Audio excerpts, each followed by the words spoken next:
Real world کے معزز دوستوں، ایک عالمی ادارے کی جانب سے ایک رپورٹ جاری کی گئی تھی جس میں عالمی انسانی حقوق کے سربراہان کا کہنا تھا کہ بھارت مسلمانوں کے لیے ایک پرتشدد اور خطرناک جگہ بن چکی ہے، جس میں کبھی تو مسلمانوں کے خلاف متنازع بل پیش کر دیا جاتا ہے تو کبھی مسلم کمیونٹی پر بچے پیدا کرنے پر پابندی عائد کر دی جاتی ہے۔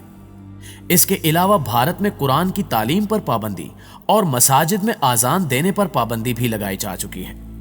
لیکن اب صورتحال اس سے بھی خطرناک ہے، کیونکہ اب بات مسلم مخالف پابندیوں سے نکل کر مسلم عورتوں کی سر عام نیلامی تک آ پہنچی ہے۔ جی ہاں دوستو، تازہ ترین صورتحال کے مطابق اس وقت مسلمان خواتین کے انٹرنیٹ پر نیلامی کی جا رہی ہے، جو عالمی برادری کے منہ پر پرزور تمانچہ ہے۔ فرانسیسی ادارے کی رپورٹ کے مطابق گزشتہ ہفتوں کے دوران گٹ ہب نامی پلیٹ فارم پر 80 سے زائد مسلم خواتین کی تصاویر اور معلومات کو نیلامی کے لیے شیئر کیا گیا۔ ان تصاویر کے ساتھ لفظ سولیڈی آف دا ڈے لکھا گیا ہے، جس کا مطلب ہے ایک دن مسلم خاتون کے ساتھ۔ یاد رہے کہ سولی جیسا ہتک آمیز لفظ بھارت میں مسلمان خواتین کی تضحیک کے لیے استعمال کیا جاتا ہے۔ اس کالے دھندے سے متاثرہ مسلم خاتون ہانا نے بتایا کہ مجھے ایک ہفتے قبل دوست نے اس ایپلیکیشن کا لنک بھیجا۔ جب میں نے اسے کھولا تو میری تصویر چوتھے نمبر پر موجود تھی۔ میں یہ سب دیکھ کر حیران رہ گئی اور مجھے ایسے لگا کہ جیسے میرے پیروں کے نیچے سے زمین نکل گئی ہو۔ بھارتی میڈیا کے مطابق ہانا خان پیشے کے اعتبار سے پائلٹ ہیں۔ اس کے علاوہ ایک دو خواتین صحافیوں کی تصاویر بھی شیئر کی گئیں۔ اس سکینڈل کے منظر عام پر آنے کے بعد مسلم کمیونٹی میں شدید غم و غصہ پایا جا رہا ہے۔ متاثرہ صحافی نے حکومت کو تنقید کا نشانہ بناتے ہوئے کہا کہ آخر کب تک بھارت میں بسنے والے 70 کروڑ مسلمانوں کو ہراساں کیا جاتا رہے گا۔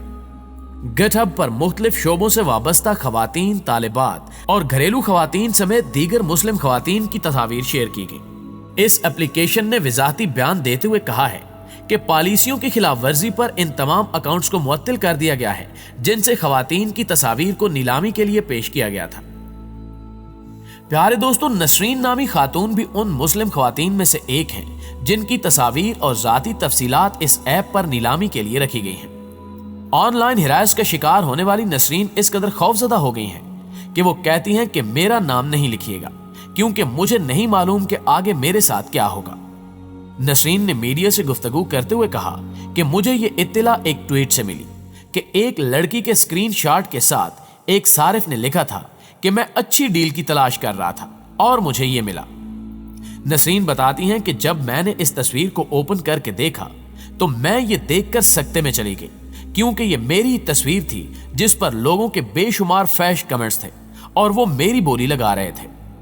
یہ دیکھ کر مجھے ڈر سے زیادہ غصہ آیا کیونکہ ایسا پہلی بار نہیں ہوا۔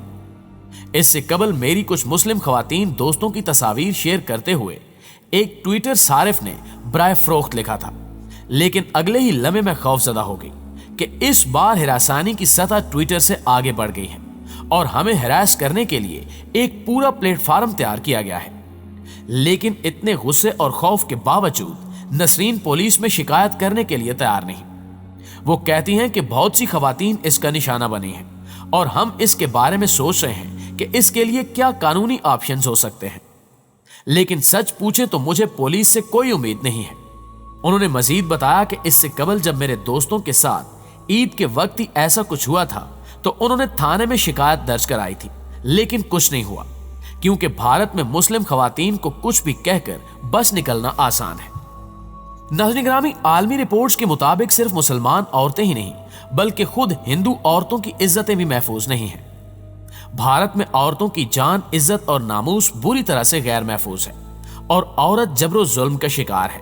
لہٰذا اس حوالے سے عالمی جائزوں کے مطابق بھارت دنیا کا خطرناک ترین ملک بن چکا ہے، جہاں بین الاقوامی رائے عامہ کو اپنی نام نہاد جمہوریت کے حوالے سے گمراہ کیا جا رہا ہے۔ وہیں حالیہ 3 عالمی رپورٹ سامنے آنے پر اسے بے حد ندامت کا سامنا ہے۔